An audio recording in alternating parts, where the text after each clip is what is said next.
but when I arrived around 7... Well, Heather, just moments ago, what was a tense situation that was lasting for more than 4 hours appears to have finally come to an end, although police have yet to confirm this. Well, Holly, some neighbors who call Wausa's West Side home say it's a bit rough at times, and that yesterday's shooting is just another example. However, others I spoke with say efforts are underway to improving that neighborhood's rather lackluster reputation. Using the video and intercom access system is actually pretty simple. All you have to do is push this button here. Hi, I'm Kevin Carr from Channel 7 News, here to visit the North Office, please. One moment, Kevin. I'll be happy to unlock the door closest to you. And someone from the staff will decide if they want to let you in or keep you out. This bog is just one of many here on the farm where cranberry harvest takes place. On this farm in general, about 10 million pounds of the fruit will be harvested this year. While farmers say a stretch of warmer weather will help plants like corn and soy mature better, it's also an issue of access, and if the fields are too wet, they won't be able to get their equipment in to harvest the plants. All that snow has to go somewhere. I'm standing in just one of multiple dumping grounds where the city's Department of Public Works will be putting all of the snow that they will be removing over the next few days. Bieber tells us the family is distraught and not taking this very well. He says this is a grim reminder that whenever you are out on a lake, to always use a life jacket for safety. Police Chief Dan Alt tells me that they do know quite a few details pertaining to this investigation, but revealing too many of them publicly at this point would actually greatly potentially impact their investigation. Yeah, that's right, Holly, and though it is the same model, the regional manager for Ascension Wisconsin Spirit Medical Transport says it's a benefit to crews. He tells me it actually reduces safety risks by using the same airframe as before. But a local principal tells me even the little things like notebooks and paper can add up pretty quickly, especially if there are multiple kids living under your roof. Well, Jeff, a lieutenant from the Spearfish Police Department in South Dakota tells News Channel 7 Dietzel had 35 dogs and 6 cats inside her SUV. But since we submitted an open records request, we now know this isn't the first time she's had to surrender several animals.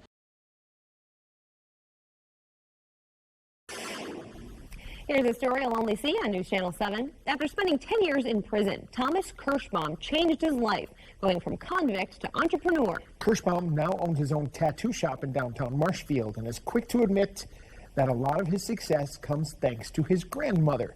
News Channel 7's Kevin Carr joins us to explain how she helped turn his life around. Kevin? Well, Jeff, Thomas tells me when his mother abandoned him at just 7 months old, it was his grandmother who took him in and raised him as one of her own, and never gave up on him while he was behind bars. Today, on her 88th birthday, she finally decided to let her grandson give her her very first tattoo. But this sink is much more than just skin deep. How nervous are you? A little bit. A little bit? Tattoo artist Thomas Kirschbaum has had plenty of people looking to get new ink sit in this very chair. But this isn't just any tattoo customer. This has been a long time coming, ain't it? This is Elizabeth Kirschbaum, Thomas's grandmother. The woman, he says, is part of the reason he's running his very own shop in Marshfield in the first place. Grandma never gave up on me. On and off from a teenager to his early 30s, Thomas says he spent around 10 years in and out of prison. Fighting, batteries. I do have one strong-arm robbery. I stole some cars, a lot of bail jumpings. I forever thought that that was going to be my life. But while behind bars, Elizabeth never gave up on him. Because I loved him, that's why he needed somebody, and I was there.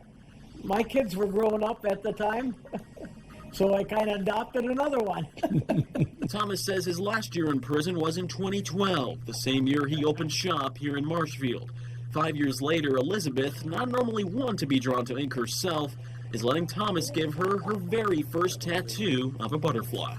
I'm very proud of him. He doesn't realize how proud we are of him and how much we all love him. It just shows to me that she finally believes in what I'm doing. You know, that she sees that I have changed my life. From criminal to self-made man, Thomas says he's living proof that no matter the situation, it's never impossible to change your life.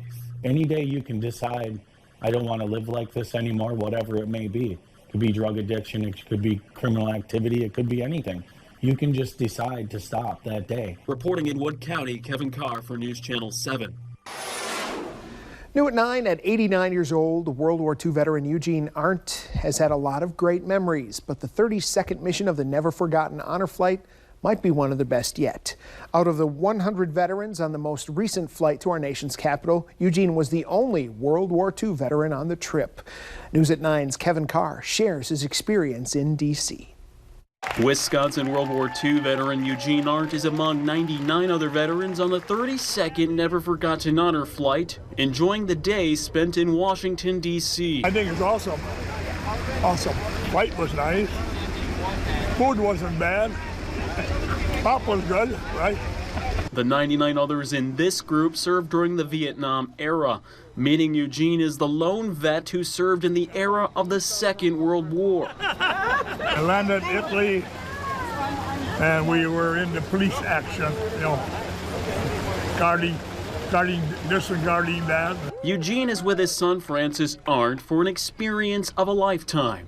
Very good bonding, and to see all this, what's going on, and to see all the vets from all different angles, it's like awesome.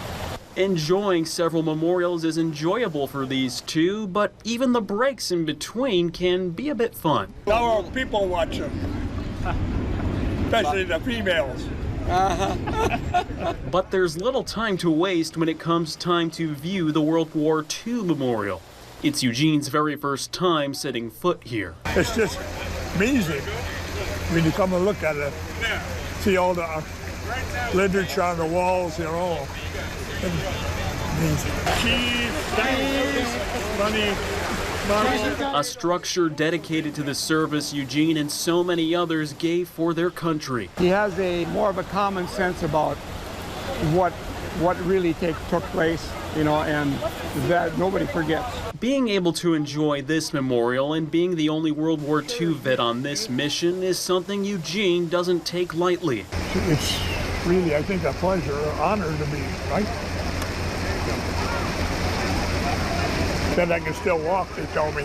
And as you can see, even at 89, Eugene hasn't lost much over the years. He still got a bunch. He's still looking for another 6, 7, maybe 8 years if he gets that far. But he says, I'm going to try for everything I get. I got to have me a picture. Meaning after spending a memorable day with his son, this honor flight will be one he'll remember for quite some time. Like I said, he's #1 son, you know. In Washington, D.C., Kevin Carr, WSAW News at 9. Are in the Marathon County Jail waiting for additional charges this morning after an hours-long police standoff in Wausau last night. News Channel 7's Kevin Carr was there, and he tells us what unfolded and what's next. The neighborhood is quiet now, but it took over 4 hours for authorities to convince a man with a baby to step out of the house and surrender himself.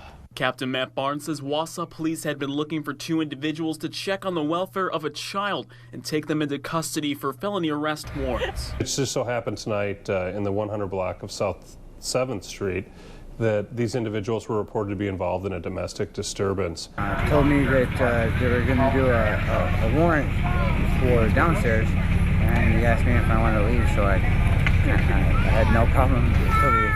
Will Peterson says he was upstairs in the residence visiting friends when officers said those words. He left the building, but the wanted individuals did not. We knew there was an 8-month-old child inside the residence. So as officers established a perimeter and tried to make contact, nobody would come out. Neighbors told officers the man inside was seen with a gun, putting them on high alert. While the mother of the baby inside surrendered herself, she left the child inside. Creates an even bigger issue for us in that we have a child left in the residence with an individual that has absolutely no custody. A Marathon County SWAT team was called in. David Carr, this is the Marathon County Sheriff's Department. You are under arrest. Please come out with your hands up. And the crisis negotiation team from the Sheriff's Department made contact with the man inside the home. Eventually, he came out with the baby in his arms and surrendered himself. It was really disappointing to me to see a grown man use an 8-month-old as a shield when walking out of the house to deal with law enforcement. But in this case, all's well that ends well. Captain Matt Barnes says the baby is now in the hands of its other parent who does have custody over the child. Reporting in Marathon County, Kevin Carr, Sunrise 7. Though it's been decades since the Vietnam War came to an end, for many Vietnam-era veterans, the effects of that conflict still remain to this day. Many lost friends and comrades in that war and were treated poorly after coming home from service. But as News Channel 7's Kevin Carr explains, thanks to the Never Forgotten Honor Flight, many local Vietnam veterans are getting closer to healing and closure for the first time. Many Vietnam War-era veterans say the Never Forgotten Honor Flight is an experience equivalent to getting a welcome home they never receive when they return from combat. However, besides being a welcome and a respect from people, it's also a time where they get a little bit closer to finding closure and peace. Decades after his service during the Vietnam War, the memories of that conflict remain for veteran Donald Steve. We were there. We built barracks for the SEALs and Team Zero and stuff. While the wounds that some of these Vietnam vets may have recovered years ago, for many the emotional wounds from that war still remain. Nervous, scared, unhappy all at the same time. Making things harder yet was a cold reception from Americans when these heroes got home from service. It came to a point where we were ordered not to wear a uniform. Uniform was off duty. Got spit on, called names. So, no, it wasn't very friendly. Thanks to the Never Forgotten Honor Flight, these 99 Vietnam veterans are getting the recognition and respect they never got back then here in our nation's capital. Getting thank yous from the locals here and seeing the memorials made in their honor, helping this group cope with the emotional scars of war. For many, that process begins at the Vietnam Veterans Memorial Wall. A lot of them died over there. All were working for the same thing, and we made good friends over there. The names of those friends and comrades engraved on the wall, those heroes may be gone, but are never forgotten. It's like they're standing there in front of you. You never forget them. You know who they are. For many, it's time spent here reflecting and remembering together that helps bring more peace and closure that these men have been waiting for decades. I got some friends on the wall over there. I bid them goodbye, and it's another chapter in my life closed. And after these veterans leave D.C. and arrive back home in Wisconsin, they're reminded that many Americans' attitudes toward their service have changed, getting the welcome home they never got before. That's what makes it so great. We're welcome home. After all this time, we're welcome home. Pretty neat. A standing ovation they'll never forget to cap off a trip that they'll never forget. In Washington, D.C., Kevin Carr, News Channel 7.